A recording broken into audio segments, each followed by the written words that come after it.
I think what's going to surprise people is the number of folks that we know today who are educated in Roosevelt schools. Yeah.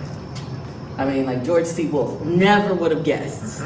Never would have guessed. I mean, it makes sense when you think about where he's from, but I wouldn't have guessed Maya Angelou, John Lewis, and we just don't put it together. And there's also the second order effect. Like Attorney General Loretta Lynch, who's Attorney General at the end of the Obama administration, her parents went to Roosevelt schools. Yeah, so you got There's like a Brent whole- Legg's who, Brent Legg's yeah, parents went to Roosevelt schools. Yeah. And he didn't even know that until he started doing research on Roosevelt schools. See, this is what you're going to see.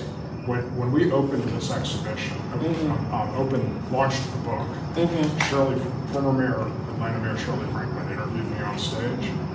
And the next day she texted me and she was getting all these phone calls from people that went after that program, went back and talked with their families, had never heard of Roosevelt schools, and suddenly found out that they had great-grandparents and grandparents who went to Roosevelt schools. I mean, it makes me wonder. I'm like, okay, so what schools did my grandparents go to, right? Yes. Like, there's a lot of questions. I just don't think folks know. I mean, that's what's so intriguing about this. The guy that introduced me, and we were sort of in the green room waiting to go on stage, and he says to me, in my community, there was this Rosenwald school, and it had this really unusual name. I can't remember what it was. I said, what county were you in?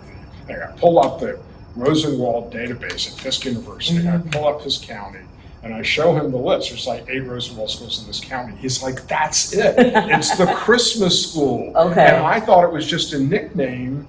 I didn't know what it was really called, but it's actually called the Christmas school. Right. So, Oh, this is going to be great.